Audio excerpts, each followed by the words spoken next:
ماشاء اللہ لا حول ولا قوۃ الا باللہ العلی العظیم۔ اعوذ باللہ من الشیطان الرجیم، بسم اللہ الرحمن الرحیم۔ الحمد للہ وکفیٰ والصلاۃ والسلام علی عبادہ الذین اصطفیٰ، اما بعد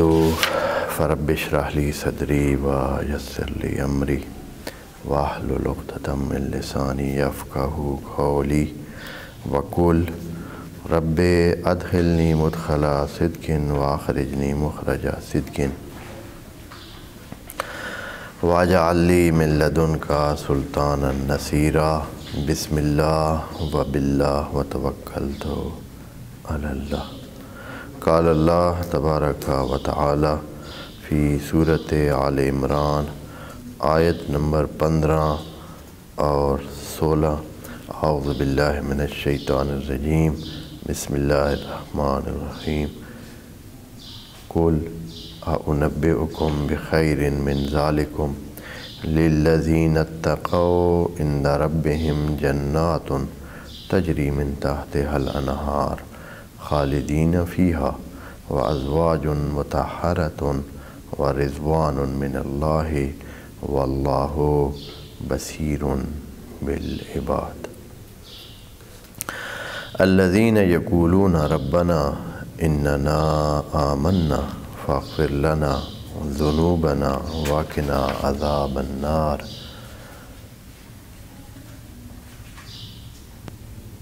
اور 17 نمبر آیت، الصابرین والصادقین والقانتین والمنفقین والمستغفرین بالاسحار۔ صدق اللہ العظیم۔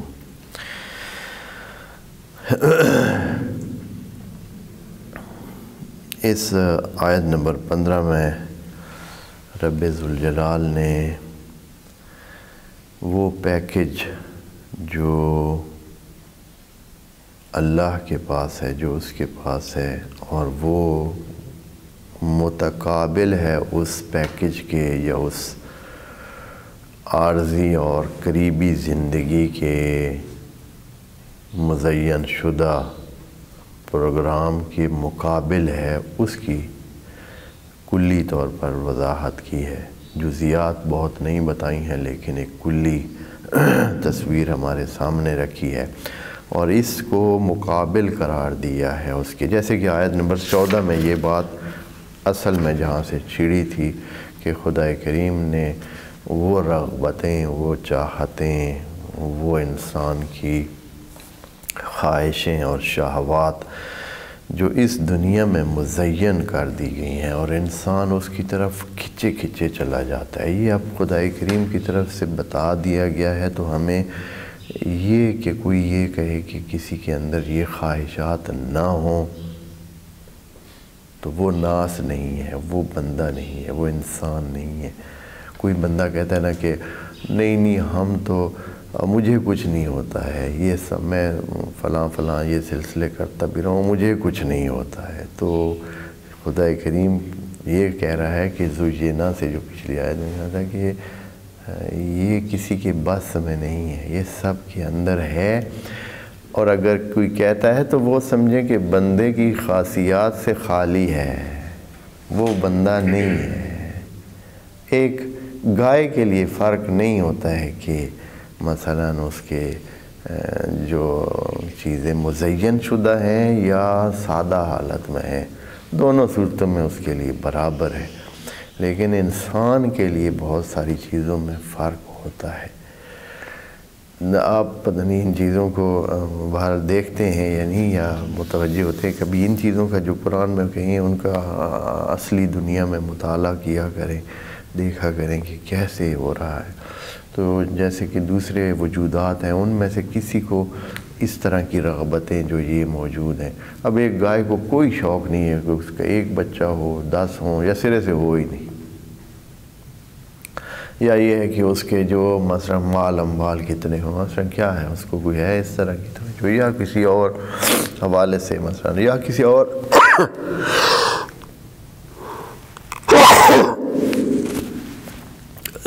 کسی اور مخلوق خدا جو باقی چیزیں ہیں ہمارے آس پاس میں، ان میں سے کسی کو ان چیزوں کی جو یہاں ذکر ہوئی ہے،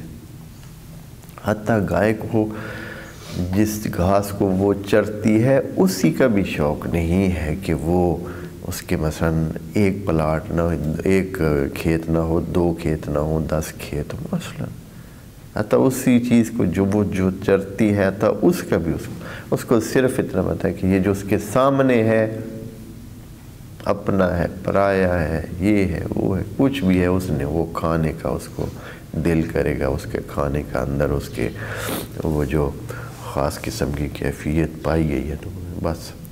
یہ چیزیں انسان میں ہیں۔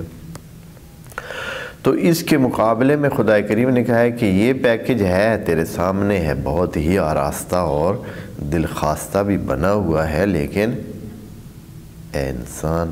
جو پیکج اللہ کے پاس ہے وہ بہت حسین ہے، بہت خوبصورت ہے، یہ مزین شدہ ہے، وہ اصل میں خوبصورت ہے۔ پھر اس اصلی خوبصورت کی وضاحت میں آیت نمبر 15 میں بڑی تاکید کے ساتھ یہ کہا تھا، ترتیب سے بیان دیا تھا جو پچھلی نشستوں میں عرض کیا ہے۔ آخری جملے پہ ہم جو ہے وہ تھوڑا سا وقت ختم ہونے سے بات نہ ہو سکی تھی۔ خدا کریم نے جسم کی جو ضروریات ہیں، جسم کی جو خواہشیں ہیں، جسم کی جو چاہتے ہیں، اس کا سارا پیکج اعلان کرنے کے بعد کہا تھا وَرِضْوَانٌ مِّنَ اللَّهِ، اور اس سے ہٹ کر، اس سے بالا تر رضوان بھی اللہ کی انسان کو حاصل ہوگی، اور یہ سب سے بڑی قیمتی چیز یہی ہے جس کو ایک ہی جملے میں خدا کریم نے بیان کر کے اس کو ایسے ہی بند رکھا ہے۔ اب سوال یہاں یہ ہوتا ہے کہ اللہ جو ہے وہ انسانوں کے اس بچاؤ کا سارا سلسلہ مد نظر بھی رکھے ہوئے ہے یا نہیں؟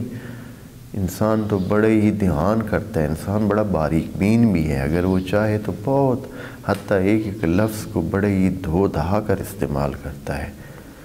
اس کو بڑے ہی تطہیر کر کے کہ کہیں اس لفظ میں اونچ نیچ نہ ہو جائے۔ بڑی ہی نفاستیں انسان کے ذہن میں آتی ہیں اور وہ بڑی بچتیں کرتا ہے، مثلاً بات کرنے میں دھیان کرتا ہے کہ میری بات کے اندر کوئی ایسا لفظ، حتیٰ آواز کا بھی دھیان کرتا ہے کہ ماں باپ کے سامنے اس کی آواز اونچی نہ ہو، یا یہ ہے کہ اس کے دیکھنے کا انداز ایسا نہ ہو جس سے ماں باپ ہرٹ ہوں، تکلیف پہنچے ان کو۔ یہ تو اتنی باریکی سے وہ دیکھتا ہے، تو اے اللہ یہ اتنی باریکیاں یہ تو ایک لمحے میں گزر جاتی ہیں، ایک لمحے میں وہ اچھائیاں، وہ اس قسم کی دھیان، بچتیں، یہ جو بچاؤ کا آپ نے کہا ہے، تو بچاؤ کے تو بہت سارے سلسلے ہوتے ہیں جو مثلاً کئی لمحے، اس لمحے میں انسان مثلاً کئی مسئلے کر جاتا ہے، نیت کے کئی چیزیں مثلا فوراً اس کے ذہن میں کوئی بات آتی ہے، وہ اس بات کو جھٹک دیتے ہیں، چھوڑ دفعہ کر۔ مثال کے طور پر باتیں ہو رہی ہیں، کسی کی غیبت ہو رہی ہے، اس کے دل میں بھی آیا ہے کہ یہ بھی جو اس کے پاس معلومات ہیں وہ بھی بیان کرے، اور دل میں بڑی ایسے آیا ہے کہ مجھے بھی بہت ساری چیزیں پتہ ہے کسی کے بارے میں۔ غیبت جو شخص کرتے ہیں تو بیٹھتے ہیں تو، لیکن ایک دم اس کو خیال آیا کہ نہیں، میں نے اس سے بچنا ہے، میں نے کچھ نہیں کہنا، بس ٹھیک ہے جو وہ کہہ رہے ہیں تو ان کی مرضی ہے، میں کوشش کرتا ہوں ان کی بھی نہ سنوں، اور میں تو بالکل بات کرتا ہی نہیں ہوں۔ یعنی ایک لمحے میں اس نے فیصلہ کیا اور اپنا آپ کو بچا لیا اس غیبت، یعنی بھائی کے،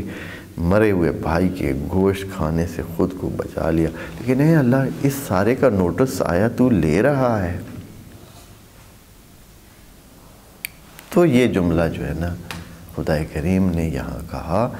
واللہ بصیر بالعباد۔ اس جملے کی کچھ دقتیں، کچھ نزاکتیں،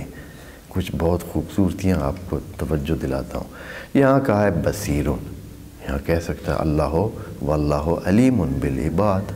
واللہ خبیر بالعباد۔ یہ دو جملے بھی کہے جا سکتے ہیں، اور بھی کئی جملے ہیں جس سے یہ معلوم ہو کہ اللہ کی نظر ہے، ہاں، ناظر بالعباد، یا یہ ہے کہ اور جو بھی اس طرح کے الفاظ عربی میں ہو سکتے ہیں، تو یہاں جو الفاظ قرآن میں اکثر استعمال ہوتے ہیں، خبیر کا لفظ استعمال ہوتا ہے، علیم کا لفظ استعمال ہوتا ہے، تو وہ نہیں کہ یہاں بصیر بالعباد کہا ہے۔ خبیر، علیم، بصیر، نتیجہ تینوں کا شاید ایک ہی جیسا ہو،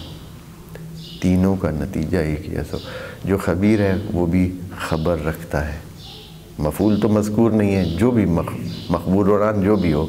ہاں مخبرونان جو بھی ہو، کوئی مسئلہ نہیں ہے۔ علیمن بھی اسی طرح ہے، معلوم کچھ بھی ہو۔ بصیرن بھی اسی طرح ہے، جو مبصرن بہی ہے یا جو مبصر ہے وہ کچھ بھی ہو سکتا ہے۔ ہاں مفعول تو ذکر تینوں جگہ نہیں ہے، تو یہاں وہ نہیں کہے، بصیر کہا ہے۔ خبیر کا مطلب ہوتا ہے کہ انسان اس کی بس خبر رکھتا ہے، اتنا کہ بھئی ٹھیک ہے یہ کام ہوا ہے۔ علیم کا مطلب ہے خبر بھی رکھتا ہے اور خبر کے ساتھ اس کے اس بات کے لیے دلائل بھی رکھتا ہے، خود اپنے لیے بھی ثابت ہے، اس کی اونچ نیچ اور ساری وجوہات بھی جانتا ہے، اور حتیٰ اگر اس کے لیے ثابت کرنا پڑے تو اس کی دلائل بھی رکھتا ہے۔ ضروری نہیں ہے کہ خود انوالو ہوا ہو، علیم میں خود انوالو ہونا شرط نہیں ہے، خبیر میں بھی خود داخل ہونا مسئلے میں شرط نہیں ہے کہ خود دیکھا ہو، خود جو ہے وہ معلوم کیا ہو، خود ہی اس کے دلائل اور علم حاصل کیا ہو، نہیں اپنے وسائل سے حاصل کر لے تو بھی علیم ہے۔ لیکن یہ جو بصیر کا لفظ ہے نا، بصیر کے لفظ یہ انسانی بصر سے ہی تو نکلتا ہے، ہاں لیکن اس میں ضروری نہیں ہے، یہ نہیں اس کا دلیل، یہ دلیل نہیں بنے گی کہ اللہ کی آنکھیں ہیں یا اللہ اس طرح۔ لیکن بصارت کا لفظ جب انسان کے لیے بھی، چاہے وہ بصر یہ آنکھ مراد ہو اور دیکھنا مراد ہو، یا بصارت روحی یا قلبی بصیرت وہ ہو، اس میں یہ انسان کا بصر والا عنصر جو ہے یہ مد نظر ہے کہ یعنی مسئلہ اس کے سامنے ایسے جیسے خود دیکھ رہا ہے، یعنی اس طرح نہیں ہے کہ صرف خبر ہے، صرف اس کو معلومات ہے، نہیں، ایسے ہے مسئلہ جیسے کہ اس کو ان آنکھوں کے ساتھ دیکھے تو بھی باصر ہوتا ہے، اور اگر دل کی آنکھ کے ساتھ اور اپنے جو مانوی وجود ہے، جو غیر مادی وجود ہے، اس کے ساتھ بھی اگر اس کو نظر میں رکھے دیکھے تو اس کا مطلب یہ ہے کہ وہ اس کو جو ہے اسی تناظر میں، یعنی وہ بہت زیادہ اس کو توجہ کے ساتھ دیکھ رہے، اس کے سامنے ہے وہ منظر، وہ خود اس میں انوالو ہے، یعنی خود اس نے اس کو وہ کیا ہوا ہے، اپنے نظر میں رکھا ہوا ہے اور اپنی بصر میں رکھا ہوا ہے اور اپنی بصیرت میں رکھا ہوا ہے۔ اگر دل کی آنکھوں کے ساتھ دیکھے تو وہ بصیر ہے، ٹھیک ہے جی۔ تو یہاں خدا کریم نے کہا ہے کہ بصیر بالعباد، اور اللہ جو ہے وہ صرف خبر نہیں رکھتا ہے، صرف معلومات لے کر اس کی کہیں دفتر میں کتاب میں فرشتوں کے ذریعے لکھ کر ساری اونچ نیچ درج نہیں کیے ہوئے، بلکہ بصیر ہے، یعنی خود اس مسئلے میں انوالو ہے، خود ہی متوجہ ہے، خود توجہ کر رہا ہے، خود اس کو اپنی بصارت میں رکھے ہوئے، اور کس کو؟ بالعباد۔ بالعباد جو ہے یہ عام عباد نہیں ہے، باقی تو سارے ہی اب اللہ کے عباد ہیں، لیکن یہ بالعباد ہے۔ کن کو اللہ اپنے خاص خصوصی توجہ کے ساتھ ان پر بصارت اور بصیرت رکھے ہوئے ہے، کیا ہیں وہ؟ العباد، وہ جو ابھی ذکر ہوئے ہیں، یہ والے عباد، یہ جو خاص قسم کے بندے ہیں،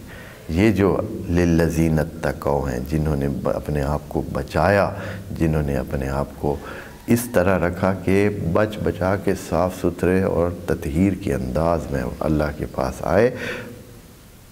تو یہ خیال رکھیں کہ یہ جو ہے اللہ ان پر ابھی سے نظر رکھے ہوئے۔ اور یہ جملہ جو ہے نا،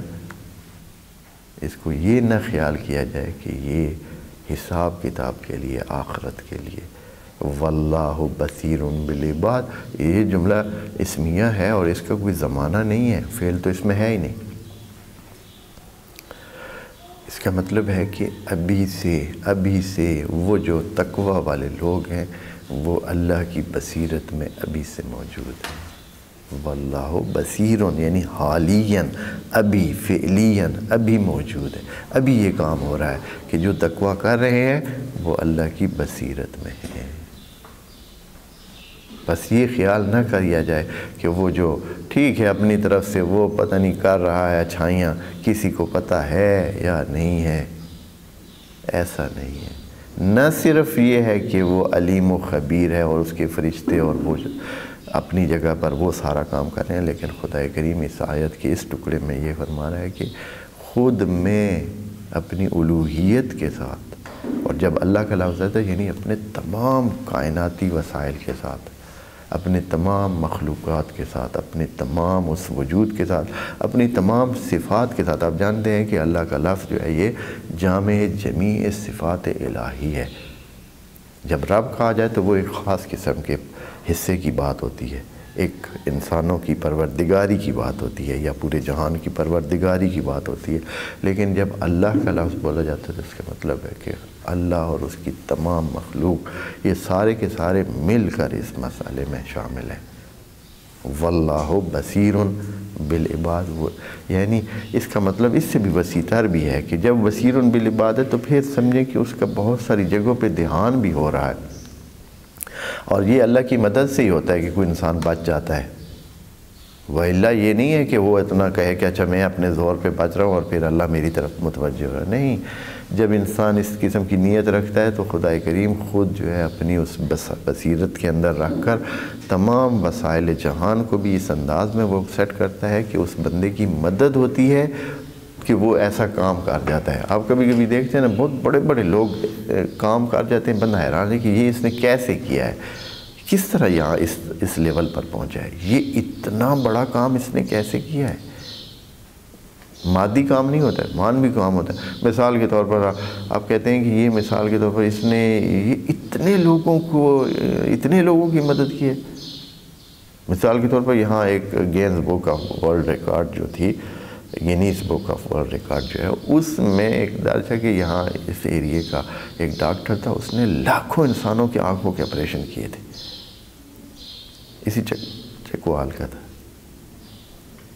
لاکھوں انسانوں کے آپریشن کی۔ کیسے یہ ممکن ہوا بھائی؟ ہاں، کیسے اس کو یہ ہوتا تھا کہ وہ صبح، کہتے ہیں کہ صبح سحر کے ٹائم سے پہلے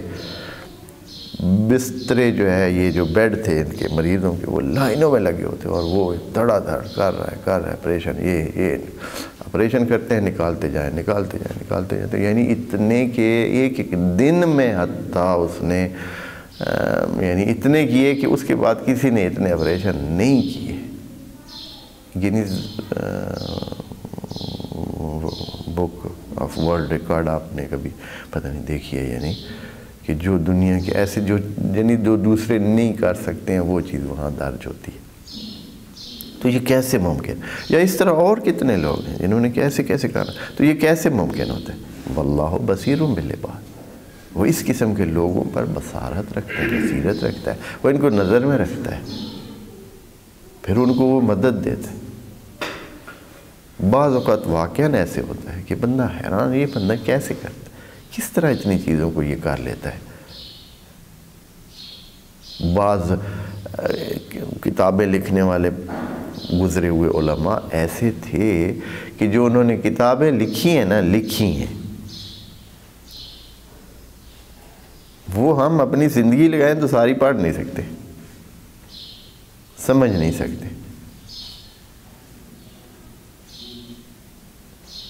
اتنی کتابیں لکھ، اور وہ بھی ایسی کتابیں کہ درسی کتابیں بن گئی ہیں، یعنی طالب علم بیٹھ کر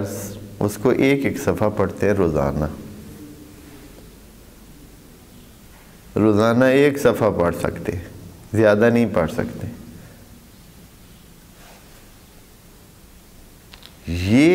کارنامے کس طرح ہو سکتے ہیں؟ یہ اسی طرح ہوتے ہیں۔ واللہ بصیر بالعباد۔ اچھا اے اللہ، تو نے بالعباد کا العباد کا لفظ الف لام لگا ہوا ہے نا، یہ بے عباد ہی نہیں ہے، بے عباد ہی، وہ اپنے بندوں سے، بے عباد تو بہت ساری جگہ ہے لیکن یہ بالعباد ہے، الف لام لگا ہوا ہے، یعنی یہ عباد جو ابھی گزرا ہے، یہ عہد ذکری کا الف لام جو ہے ہو سکتا ہے، یہ جو پیچھے ابھی تقوی والے عباد تھے ان کو اپنا عباد کا درجہ بھی دیا ہے۔ للذین اتقوا کہا تھا، وہاں پہلے عباد کا لفظ نہیں ذکر ہوا ہے لیکن یہاں انہی کو ایک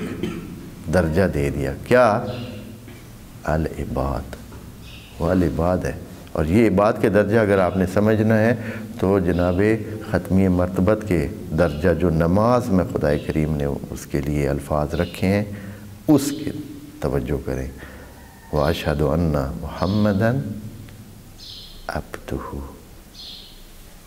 بلند ترین درجہ جو ہے وہ عبدہ ہے، رسولہ اس کے نیچے ہے، عبدہ، ہاں تو یہ عبودیت کا درجہ ان لوگوں کے لیے ہے۔ تو اس کی وضاحت کے لیے خدا کریم کی یہ عباد جو ابھی بتائے ہیں، اے اللہ تو نے بہت موٹی سی بات کی ہے کہ للذین اتقوا، یہ تقوی تھوڑی سی اس کی وضاحت کریں، ہمیں پتہ چلے تقوی کیا چیز ہوتی ہے، کیسے اپنائیں تقوی۔ یہ جو آپ نے ابھی تقوی کی بات کی ہے کہ جو متقی ہوتے ہیں وہ اس درجے پہ فائز ہوتے ہیں، تو اس تقوی کی تھوڑی سی ان متقیوں کی کچھ بات تو بتائیں، یہ کیا کرتے ہیں، کس انداز میں ہم اگر مثلا دیکھنا چاہیں تو کیسے ہوگا؟ کہتے ہیں الذین، یہ وہ لوگ ہوں گے یقولون ربنا اننا آمنا فاغفر لنا ذنوبنا وقنا عذاب النار، یہ ان کی پہلی بات ہے، پہلی ان کی جو حالت ہے یا جو ان کی سوچ ہے۔ یقولون، آپ دوستوں کو پہلے بھی بتا چکے ہیں کہ قال یقول عربی میں یہ بہت سارے افعال کی جگہ استعمال ہو سکتا ہے، اس کا مطلب صرف منہ سے بولنا نہیں ہے، منہ سے جو بولا جاتا ہے وہ تکلم ہوتا ہے، کلمہ ہوتا ہے جو بولا جاتا ہے جس سے آواز ہوتی ہے، جس میں آواز بھی ہوتی ہے وہ کلمہ ہوتا ہے۔ کالا ہوتا ہے، کالا یقولو، یعنی وہ جو انسان کے اندر ہے، جو اس کے نفس میں اس میں موجود ہے، اس کو کسی نہ کسی انداز میں پہنچانا، دوسرے تک پہنچانا یا باہر دے دینا۔ جیسے سوچ ہے، جیسے مثلا آپ نے کہا ہے کہ یہ کس نے کہا ہے، حالانکہ اس نے کہا نہیں، اس نے تو لکھا ہے، ایک بندے نے کتاب لکھی ہے، آپ کہتے ہیں اس کا کہنا یہ ہے، کہنا یہ ہے کا مطلب کیا ہے؟ یعنی اس کی سوچ ہے۔ قالا عربی میں بھی اسی طرح جیسے ہمارے ہاں کہنا کا لفظ استعمال ہوتا ہے، ہمارے ہاں پھر بھی کہنا محدود ہے، لیکن عربی میں تو قالا بہت اس سے بھی وسیع تر سوچنے کے بارے میں آتا ہے، حتیٰ بعض اوقات دیکھا ہے کہ کھانے کے بارے میں آتا ہے، حتیٰ آنے اور جانے کے بارے میں بھی استعمال ہو سکتا ہے۔ بہت اس پر ابھی قالا کی بات آپ انشاءاللہ اس کو مزید دیکھیں جو لوگ اس بارے میں شوق رکھتے ہیں، میں جنرلی بتا رہا ہوں عمومی اس میں کہ قالا بہت سارے۔ تو یہاں وہ کہتے ہیں کہ الذین یقولون، جو یہ سوچتے ہیں، جو یہ فکر رکھتے ہیں، جو اس طرح ان کا آئیڈیا ہے، ان کی جو نظریاتی اساس ہے وہ یہ ہے، کیا ہے؟ ربنا، اے اللہ ہم تجھے اپنا رب مانتے ہیں۔ رب ماننے کے بعد نہ صرف مانتے ہیں بلکہ اے اللہ ہم تیرے سامنے التجا بھی کر رہے ہیں، رب بھی مان رہے ہیں، پھر تیرے سامنے التجا بھی کر رہے ہیں، تمہیں بلا بھی رہے ہیں، تیرے ساتھ بات بھی کر رہے ہیں، تیری چوکھٹ پہ آ کے سجدہ ریز بھی ہیں، اور ہم تیرے ساتھ بات کر رہے ہیں، اور جو کہہ رہے ہیں وہ ٹوٹلی اپنے اندر فقر اور فاقہ اور کمزوری اور نقص اور کچھ نہ ہونے کی بات ہم کر رہے ہیں کہ ہم کچھ بھی نہیں۔ کیا؟ اننا آمنا، اے اللہ ہم نے مان لیا ہم نے۔ کیا مانا ہے آپ نے؟ آمنا یعنی ہم نے مان لیا، کیا مانا ہے؟ اور یہ جو ربنا کہہ دیا ہے خود اس میں وہ ساری بات موجود ہے کہ اے اللہ ہم نے تجھے اپنا رب مانا ہے، جب رب مانا ہے تو حتماً خالق مانا ہے، جب خالق مانا ہے تو حتماً عالم مانا ہے، قادر مانا ہے، بہت ساری صفات ہوتی ہیں تب خالق بنتا ہے۔ تب جب یہ ساری صفات کے مانا ہے تو اس کا مطلب ہے کہ اللہ مانا ہے، ٹوٹل مالک مانا ہے، اور ایک مانا ہے ساری چیزیں مان لی ہیں۔ پھر کیا چاہتے کیا ہو؟ ہاں چاہتا یہ ہے کہ فاغفر لنا، اے اللہ تو ہمیں پورا کر، تو ہماری کمزوریوں کو پورا کر، تو ہمارے نقصوں کو دور کر۔ ہم نقائص میں ہیں، ہم بہت نیچے گرے ہوئے گڑھے میں موجود ہیں، ہمارے اندر نقص ہیں، یہ جو چیزیں ہیں، یہ جو چاہتے ہیں، یہ جو زجینہ کا ہم پہ حملہ ہو رہا ہے، یہ جو زجینہ کے اس میں ہم فیلڈ میں پھنسے ہوئے ہیں، تو اے اللہ فاغفر لنا، یہ جو نقص ہیں۔ جب زجینہ کا آدھا تو اس کا مطلب یہ ہے کہ یہ ہر بندے میں موجود ہے، اور جب اللہ نے اس سے بچنے کی بات کی اور اس کو اس کے خاص فریم میں استعمال کرنے کی بات کی، تو اس کا مطلب یہ ہے کہ یہ کتنی کوئی اچھی چیز نہیں ہے، کوئی اچھی چیز نہیں ہے۔ بس جب اچھی چیز نہیں ہے تو اس سے بچنے کے لیے تدبیر چاہیے، اس سے بچنے کے لیے ہیلپ چاہیے۔ یہاں فاغفر لنا، اے اللہ جو نقص ہے ہمارے، نقص فیل کرتا ہے تو بندہ کیوں چاہتا ہے کہ اس کے پاس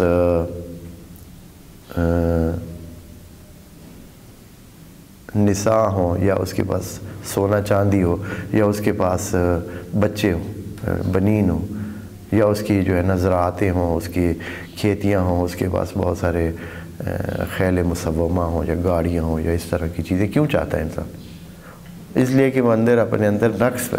فیل کرتا ہے، محسوس کرتا ہے کہ میرے اندر کمزوری ہے، مجھے ضروری ہے، میں مجبور ہوں، میرا اندر جو ہے وہ اس چیز کو چاہ رہا ہے۔ بنین اس لیے چاہتا ہے کہ وہ سمجھتا ہے کہ بنین کے ساتھ وہ طاقتور بن جائے گا، یعنی وہ اپنے آپ کو کمزور سمجھتا ہے، اس لیے وہ چاہتا ہے کہ اس کے بہت سارے بیٹے ہوں، جن سے وہ کیا ہو، طاقتور محسوس کرے۔ اسی طرح باقی چیزیں، قناطیر المقنطرہ کس لیے؟ صرف اس کی پنڈ جو ہے اٹھانے کے لیے، سر پر اٹھانے کے لیے، تو اسے شوق نہیں ہے نا کہ وہ صرف بھار اٹھا کے پھرتا رہے بھائی، نہیں، وہ اس لیے کہ وہ سمجھتا ہے کہ اس کے ساتھ اس کی طاقت بڑھ جائے گی، یعنی وہ اپنے آپ کو کمزور سمجھتا ہے اور پھر طاقت۔ تو یہ سارے نقائص ہیں، یعنی یہ چیزیں جتنی بھی وہ چاہتے ہیں، یہ سارے ہی نقص ہیں، ٹوٹلی انسان کے اندر نقص ہے۔ جو انسان کامل ہوتا ہے، جو ان سے بالاتر ہوتا ہے، جو انسان کامل ہوتا ہے وہ ان سے بالاتر ہوتا ہے، اس کو اس چیز کی ضرورت نہیں ہوتی۔ آپ نے پتہ نہیں یہ چیز سنی کسی، یہ جو مشہور فلاسفر یونان کے گزرے ہیں، یا سقراط تھا یا کوئی ارسطو یا دوسرے جو مشہور، ان میں سے کوئی اللہ کا بندہ ادھر بیٹھا تھا اپنے زمانے میں، دھوپ سیک رہا تھا، تو اتنے میں سکندر مقدونی، جس کا پورے جہان میں ذکر ہے، ہاں، الیگزینڈر دا گریٹ جسے انگریزی میں کہتے ہیں، وہ اس کا گزر ہوا ہے، اس کو پتہ تھا یہ مشہور عالم ہے، مشہور علم والا بندہ ہے، تو اس کے پاس چلا گیا۔ وہ تو ایسے ہی بیٹھا تھا اپنے دھوتی باندھ کے، ہاں، تو کوئی ایسے خواص اس انداز میں نہیں ہو رہا، دھوپ سیک رہا تھا، تو اس نے کہا سلام علیک کیا، اور جیسے اس زمانے کا وہ ہوگا تو بات چیت شروع کی، تو جیسے بادشاہوں کا ہے کہ اب اپنی وہ بادشاہی اور اپنے اس کو اقتدار کا وہ بتانے کے لیے ان کے پاس اور تو کچھ نہیں ہوتا ہے، تو پھر وہ شاید اس لیے یا اس لیے کہ بھئی دیکھا کہ وہ اس کی حالت ایسی کہ اس کی بہت ساری ضرورتیں ہوں گی، تو وہ میں جو ہو سکتا ہے وہ میں کر سکوں، شاید احترام، یعنی جس وجہ سے شاید اس کی نیت بہت اچھی تھی، تو اس نے کہا کہ فرمائیے کچھ اگر آپ کو چاہیے تو، ہاں، تو اس بندے نے کہا کہ اگر آپ سے ہو سکتا ہے تو مہربانی کر کے آگے سے ہٹ جائیں تاکہ دھوپ میری طرف آئے۔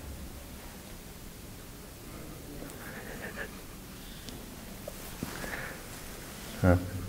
اور دھوپ سیک رہا تھا، آگے سامنے آگے گھوڑے پہ کھڑا ہو گیا تو کہ مہربانی کریں آپ، یعنی ان چیزوں سے بالاتر ہے، اور ان چیزوں کی چیزیں ختم ہو گئی، یعنی وہ اتنا اوپر بندہ چلا جاتا ہے کہ ان چیزوں کی چاہت ہی ختم ہو جاتی ہے، یہ چیزیں نیچ ہو جاتی ہیں، ہیچ ہو جاتی ہے، اس کی ویلیو ختم ہو جاتی ہے، کچھ بندہ نہیں چاہتا ان میں سے، وہ چاہتا ہے معرفت اور علم کے درجات کو پائے۔ تو الذین یقولون ربنا اننا آمنا فاغفر لنا، پس یہ جو ہمارے اندر نقص ہے، حجت آیت نمبر 14 میں جن کا اللہ نے ذکر کیا ہے، یہ جو زجنا کر دیا گیا. جب زجنا کر دیا گیا تو ہم اس میں کیا ہو جاتے ہیں؟ پھنس جاتے ہیں, اس زجنا کے جال میں آ جاتے ہیں. تو یہ ہماری کمزوری ہے. تو یہ چاہ رہے ہیں کہ اللہ فاغفر لنا, تو ہماری مدد کر, تو ہماری کمزوریوں کو پورا کر دے. اور جب اللہ کمزوری پوری کرتا ہے پھر انسان کو ایسے لگتا ہے کچھ بھی نہیں ہے, کیا ہے یہ چیزوں کی کیا ویلیو ہے؟ کچھ ویلیو ہی نہیں ہے. اس لیے کہ اس کو پتہ ہوتا ہے کہ یہ 10 دن 10 سال 15 سال 20 سال کے بعد یہ ساری چیزیں اس کی کسی کام کی نہیں رہنی ہیں. جیسے آپ بعض اوقات میں تو اپنے بزرگوں کو, جب پچھلے بزرگ گزر گئے ہیں اور جو چیزیں چھوڑ گئے ہیں ساری, وہ دیکھتا ہوں کہ کتنا ان کے زمانے میں وہ کتنی محنتیں کی ہیں, کتنے سلسلے کیے ہیں, اور اتنی آسانی سے اپنے ہاتھ سے وہ ساری چیزیں یہاں چھوڑ کے چلے گئے. کتنی آسانی سے ان کے ہاتھ سے سارا وہ سلسلہ نکل گیا ہے. تو اچھا انسان وہ ہے, کامیاب انسان وہ ہے جو اپنی زندگی میں یہ کام کر لے, خود اپنی زندگی میں ان کی قید سے آزاد ہو جائے کہ بس ہیں تو ہیں, نہیں ہے تو نہیں ہے. اس لیے فاغفر لنا یہ وہ چیز ہے جو انسان چاہ رہے ہیں. ذنوبنا, یہ ذنوب اور سیئات میں فرق ہے. ذنوب اور چیز ہوتی ہے, سیئات اور چیز ہوتی ہے. ان کو انشاءاللہ ہم اگلی نشست میں کوشش کریں کہ دیکھ لیں, چونکہ بات مکمل نہیں ہوگی تو پھر مزہ نہیں آئے گا. السلام علیکم ورحمۃ اللہ وبرکاتہ.